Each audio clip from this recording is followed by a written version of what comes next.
Thanks so much. I'm Craig Aaron from Free Press. Really appreciate the invitation. Commissioner Copps, when Michael Copps first came to the FCC, he had some really crazy ideas. He believed that the public airwaves actually belong to the public and should serve their interests. He believed that public interest obligations weren't optional suggestions. And perhaps craziest of all, he believed that a public servant should actually go out into the public. It was a radical notion because the FCC was a place where you talked a lot about the public, but you didn't really talk to them. It was a place where you invoked the public's name, but you didn't involve them. But then Michael Copps got there, and he started barnstorming the country, and in every town, people turned out by the hundreds to talk about media, to talk about the future of the internet, and to find, to their surprise, there was at least one public servant sitting up on the stage, not just listening to them, but challenging them to be louder, challenging them to do more. And when the FCC at times refused to schedule official hearings, well, he got on the road and traveled to unofficial ones. And when there were people lined up out the door waiting for their turn at the mic, he always stayed until they had their chance to speak. And he's still out there, even though his time is short at the commission. He was just in Pittsburgh last week. He was in Arizona yesterday. He's going to be in Minneapolis later this week, meeting with the public, fighting for better media, a free and open internet, and a stronger democracy. Michael Copps is an exceptional public servant, but he should not be the exception. He should be the model. If we had 5 Michael Copps on the FCC, or if I say maybe if we had 3 Michael Copps on the FCC, we would have a much different much different media system, a much different set of priorities. That means he's leaving really big shoes to fill. But more importantly, in the 10 years since he got to the FCC, he's leaving behind a movement, much of which he inspired, that was simply unthinkable a decade ago. It's a movement that has seen millions of people speak out against runaway media consolidation, millions speak up for net neutrality, and Michael Copps has inspired a new generation of media activists, a new generation of public servants. And if this were one of those public hearings that he likes to have, I'm sure they'd be lined up behind me out the door to sing his praises and offer their heartfelt thanks. But I'm not really sad that Michael Copps is leaving the FCC, because while appointments expire at the FCC, the calling of public service doesn't come with term limits. And I suspect that he's nowhere quite yet done with this fight. Thank you, Commissioner Copps. Thanks. And Andy Schwartzman from Media Access Project. Thanks, Andy.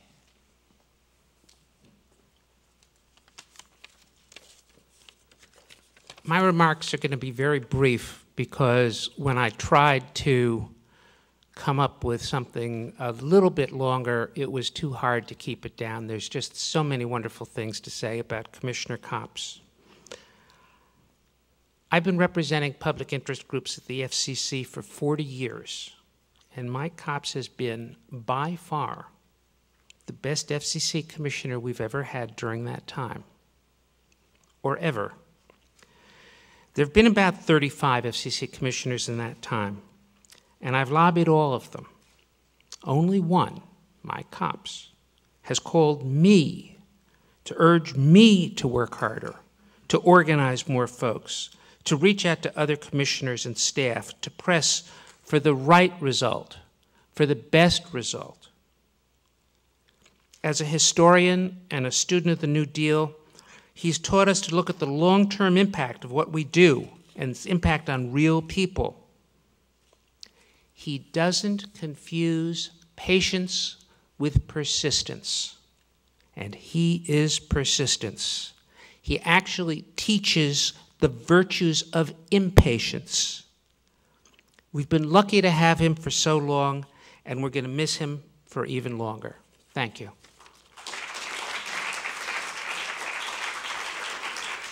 Now, Gigi Sohn, President of Public Knowledge. Thanks, Gigi.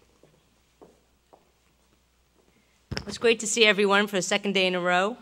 I'm honored to be here to pay tribute to Michael Copps. Now, I remember in 2001 when the president nominated Michael Copps to be the next FCC commissioner. And I've been doing this for 22 years. Andy was my boss. So he's been doing it longer, but we went through years and years, the years I worked for him, of disappointment, both with Republican and Democratic commissioners. And when I saw that Mike Copps was going to get nominated, I was like, who is this 61-year-old monotone guy? He seemingly didn't have a background in communications, law, and policy. And his biggest saving grace was that he worked as chief of staff for Senator Fritz Hollings, who was one of the greatest champions of public interest in communications that the Senate, or frankly Congress, has ever seen. But the good news is my first impressions are almost always wrong. And they were really, really wrong here. Because in my 22 years of public interest advocacy, there's never been an FCC commissioner more dedicated to protecting the public interest, convenience, and necessity as Michael Copps. And I agree wholeheartedly with Andy, and his, like I said, tenure has been longer. He is the best FCC commissioner that I've known in my career as a public interest advocate.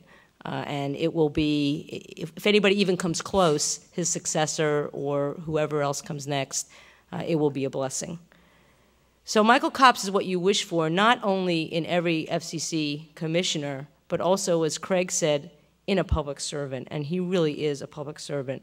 He's thoughtful, he's an independent voice, he's unafraid to challenge his colleagues or even criticize the institution of the FCC itself for its willingness to kowtow to corporate interests and abandon its legal duty to protect you and me. And this is on every issue: net neutrality, low power FM, media consolidation, competition policy, public safety, every single issue. And I thought I would end by reading Commissioner Copps' own words, because he, in addition, to his dedication and his persistence and all those other good things that you'll see up on the screen soon that describe this wonderful public servant, he's also a poet. I mean, when he speaks, when he gives his separate statement at FCC meetings, I really, really crane to listen, because his words just sing. So let me just read quickly the first two paragraphs of his concurrence in the net neutrality order. In years to come, I hope we can look back on this day as an important turning point in the struggle to ensure the continued openness of the Internet against powerful gatekeeper control. On numerous fronts in the open Internet order before us today, the Commission is taking strides forwards. On others, I pray that our timidity will not undermine the spirit of the order that we are adopting. The Internet was born on openness, thrived on openness, and will achieve its full potential only through continued openness. It is my fervent desire that with this order, we start to write the next chapter in the great Internet success story, one of continued openness, innovation without needing permission from anyone, and expanded access for all Americans. We cannot afford to permit special interests to relegate the awesome opportunity-creating power of the open Internet into the sad history of what might have beens. Now, I'm not going to read the second paragraph because I've already gone too long, but I think you get my point. So I want to thank you, Commissioner Michael Copps, for everything you've done and will continue to do. I agree there, again, with Craig, for the public interest in communications policy and the public interest in having a vibrant democracy. Thank you.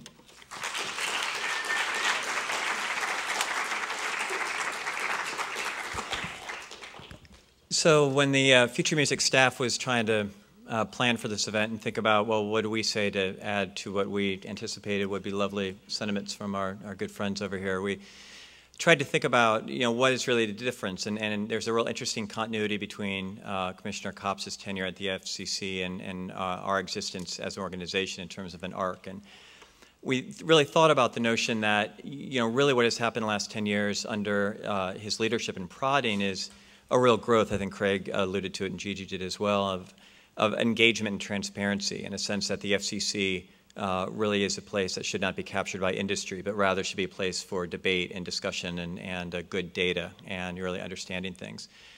So we thought about how do we bring some other voices into this conversation. And we put a call out to some of our friends because we didn't want it just to be kind of DC tribute stuff. We thought, what would other people say? But then we thought, what would other people say if they thought about how we used to think about the FCC, which basically meant 7 words.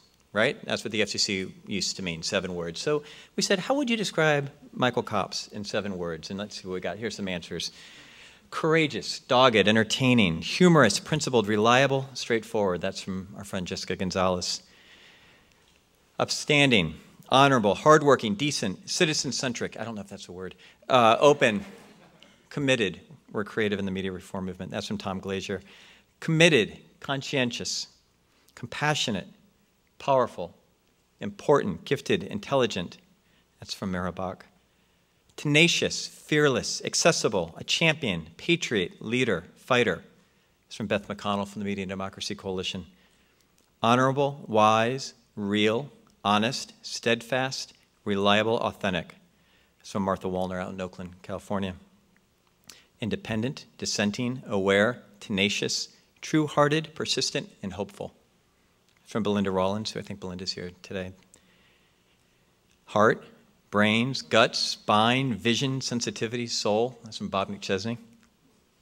Soft-spoken, strong-spined, upright, careful, listener, leader, servant. It's from Yolanda Hippensteel, who moderated our local panel earlier today.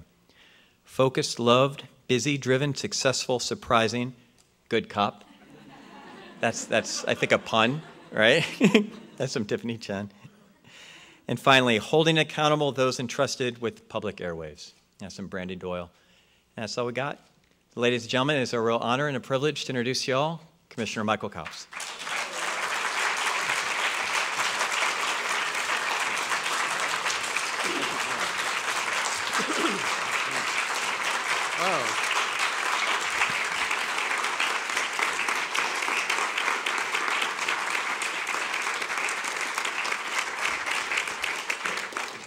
I think after all those nice words, that accolade, I'd have just quit while I'm ahead.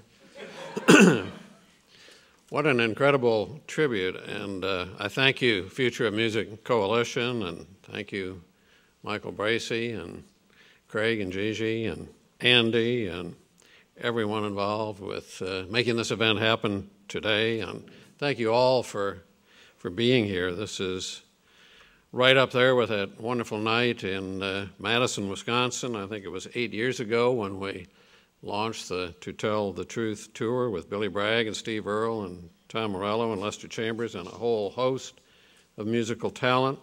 Also up there with that night several years ago when I actually got to speak from the stage of the 930 Club when you and a whole raft of public interest groups came together and brought the fight right here to Washington, D.C. So I'm almost, but not quite, speechless. But I thank you for something I will always remember and always cherish. It makes me proud and challenged, and I hope you feel the same way. Proud and challenged. Proud because you and your music and your organization made a difference. You came together to reverse the FCC's awful proposal to further weaken our media ownership rules back in 2003. Remember that? Chairman Powell thought he'd just do an inside the Beltway job on that one because no one outside of Washington really cared. And you folks went out and told the truth and sang the truth, and all of a sudden 3 million people outside the Beltway showed they did indeed care by contacting the FCC and the Congress, saying what a terrible idea those Powell rules were, and then the Senate struck them down and the House moved against them, and the Third Circuit Court sent them back in a little box with a label that said, no way, if you're going to mess around the rules, do it the right way or don't do it at all. That was grassroots action at work. You came together again in the cause of an open internet with Rock the Net and Pearl Jam, R.E.M., OK Go, and Aaron McKeown, among many others, singing about it and working with your sister and brother consumer advocacy organizations to mobilize the grassroots again. And together you made some progress. Not enough progress, not everything we wanted, but still enough to build on, so hopefully we can get to the stronger rules we need. Something rather inelegantly called network neutrality suddenly became a national issue, debated in Congress, talked about in the presidential campaign, and acted upon by the FCC. That was grassroots citizen action at work. More recently, we all came together again in the great and wonderful cause of low-power FM radio. We had a leader in Congressman Mike Doyle, and thanks to him and Senator Cantwell and our good friends in the Prometheus Project and many of you here in this room this afternoon, Congress this past December passed and the President of the United States signed into law the Local Community Radio Act. And it's going to mean more local programming, more local news, more local music. So give yourselves and Mike Doyle a big hand on that one.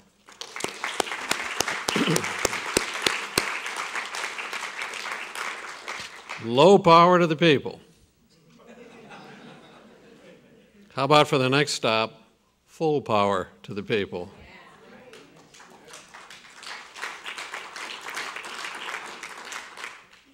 You know, sometimes in this world where so few special interests wield so much outrageous power, we're tempted to throw up our hands and ask, what's the use? But I just don't buy that. I say citizen action can still work. I say it's the only way real reform ever gets done. I say with generations of reformers, abolitionists and civil rights crusaders and women's rights champions and consumer advocates and disabilities advocates and labor unions and media rights defenders and a host of others said, we can make a difference. We will make a difference. So I'm here today to call on you again. I believe the biggest media challenge of all is calling us to action right now. I believe it may be reform's greatest calling right now, of all the reforms we can talk about that this country needs. Our media is in trouble, and America is in trouble, and the plights of both are interconnected. For more than 30 years, our media, newspapers, radio, and television, have traveled down a perilous and poisoned road of hyper-speculation and fevered consolidation, buying up hundreds, thousands of formerly independent local outlets, and then to satisfy the debt holders, gutting the newsrooms and firing reporters and putting investigative journalism on life support. They replaced real news with glitzy entertainment, facts with opinions, often loudly shouted. They took local and regional music off the air and replaced it with stultifying, creativity-killing playlists and national music homogeneity.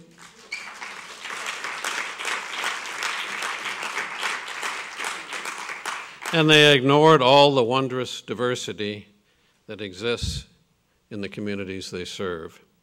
Even those station owners who tried to resist, and there were many who did and who still strive to do their job, even they came under often irresistible pressure to cave. So too often, the old ideal of stewardship, of using the people's airwaves to serve the people's interests, was pushed aside. And today, the speculative fires burn on, and our democracy suffers. And you ask yourself, why must there be allegations of phone hacking and bribery before we even ask how much media power is too much? To make it a perfect storm, this private sector debacle was blessed, even encouraged, by the place where I work, by the FCC. And that's kind of the saddest part of the story. We were at the center of it all, blessing the consolidation orgy and making it even worse by eliminating almost all of the public interest guidelines and enforcement powers that we had. Rules and procedures that had been fought for and won by generations of media reformers like these folks sitting here and like many of you out there. And when new media and the internet came along, the two previous FCCs helped the big companies travel down the same misguided road that radio and TV and cable had gone down. Consolidation blessed by government with no real public interest oversight. So to make a long story short, we find ourselves in 2011 with radio and TV news and information shells of their former selves, shilling programs that encourage a dumbed-down civic dialogue based on nothing more than fluff. And you know what? Democracy is not well served by fluff. Right now, your country and mine faces deadly serious challenges. Our economy founders. Our global competitiveness has lost its edge. Nearly a fifth of the workforce is un- or underemployed. Our education lags and our teachers suffer as much as the kids. 50 million Americans have no health insurance. Our children enter a world more challenging than the one where you and I grew up. If we don't have a media that can dig for facts and cover all the beats and separate fact from opinion, and inform the citizens and hold the powerful accountable, then tell me, please, how in the world we are going to meet and master these challenges? How are we going to overcome? And to me, getting our journalism and our media right is step number one in getting our democracy right. So here are a few suggestions. How about the FCC just saying no to some of those god-awful media mergers?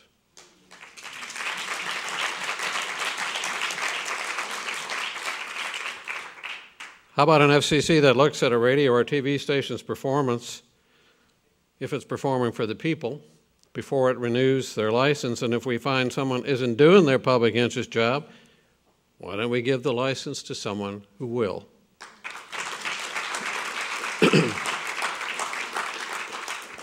How about some positive action on the many proposals that have been presented to the Commission to enhance minority and female ownership of America's media properties? I still don't get how we can truly reflect this country's awesome diversity if media is owned and operated mostly by white males.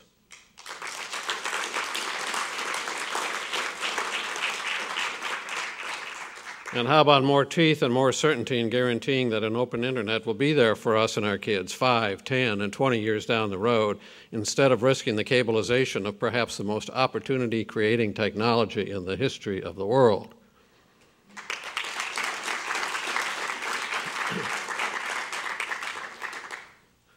So let me be very candid. 2 years ago, I thought we would be well on our way to a better media landscape by October 2011. We had a new team in town, majorities where we needed them, and opportunities galore to correct the often horrendous media mistakes of recent years. And to be sure, we have made progress, real progress in broadband, on a number of good consumer proceedings, and we have a more open and transparent commission. But on these issues so critical to the future of our democracy, fostering a media that fosters democratic dialogue and self-government, we can't seem to get to any decisions, even though we have the authority to do many of the things I've talked about today. Some of it is disagreement over the nature of the crisis, and I can understand that. But I think most of us 2.5 years ago thought they recognized the depth of the problem and wanted to take the problem on and wanted to solve it. Some of it is also in the entrenched power of incumbent interests with their armies of lobbyists and lawyers and stacks of cash. And some of it is a media that so often is just plain oblivious to what's going on around us. Whatever the cause, the hopes we harbored and the dreams we dreamed of a better media seem a little closer to realization now than they did 2.5 years ago. So that brings it all back to where democratic change starts, where it always starts. It brings it back to the people, back to you. If I've learned anything over 40 years in this city, is that change, real change, comes from the heartland, from the grassroots. It comes from people speaking out, singing out, organizing, marching, demanding action. Leaders, even the great ones, then become the instrumentalities for those democratic strivings. Historian Eric Foner rightly points out that even the greatest leaders seldom act solely on their own volition. Abraham Lincoln became the great emancipator. Franklin D. Roosevelt, the formulator of the Second New Deal. And John F. Kennedy, a protagonist for civil rights because they were, as Foner put it, pressured to change by engaged social movements. Abolitionists, the labor movement, the struggle for racial justice, end quote. Prodding from the heartland, pressure from citizens who have come to see the value of organized, collective action. If we want a media that can help put America back on the right road and on a path to overcome the perils ahead, we, you and I, have to fight for them. Commit on the issue. Put shoulders to the wheel. Speak out, sing out, write about, gather people in the tent, march, petition, and make yourselves heard as never before. Can it be done? Of course it can. That's how we built the country. Nothing's changed. So if you're already enlisted, and I think most of you are, you're at the right place at the right time with the right issue. If you're not already enlisted, this is your moment. If you're not already committed, why not? As for me, while I will be leaving the commission later this year, I am not leaving these issues. I could never do that. And I will be there with you. You know I can't really sing, but when you're out there and you turn around sometime and see this retired commissioner out there with you, let him join the chorus or provide some backup and join in singing the music of democracy. Together we can build the media America needs. Media of the people, by the people, and for the people. How better to redeem the promise of America? Thank you very much. Thank you. Thank you, sir. You got a question or two, or you want to? Yeah. Yeah. I think we have Thank time you all. for one or two questions. If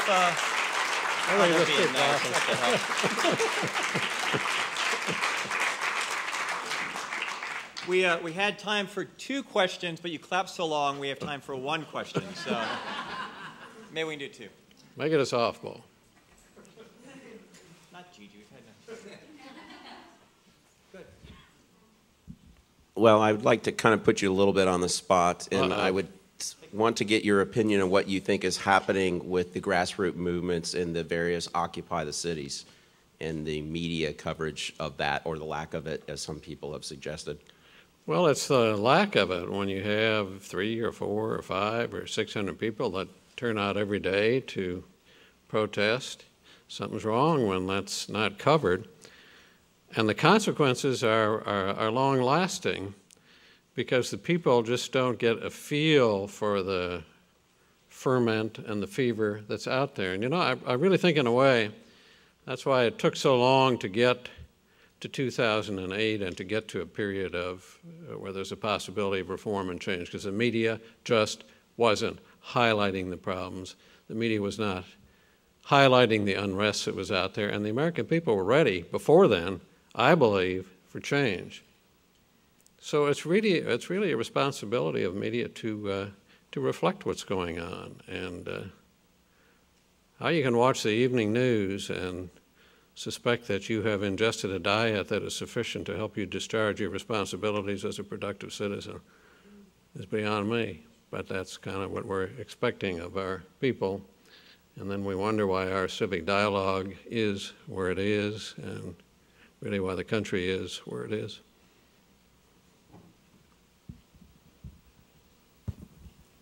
Hi. I've heard that in this age, since our culture is so dominated by cultures, that we can organize as much as we want, but we really have to start hitting people's pockets. I wanted to know what you thought about that, and if that's the case, what's the best way we can impact change with our dollars? Well, I think as a FCC commissioner, I got to be very careful about talking about raising money and doing that kind of activity. You've got good organizations.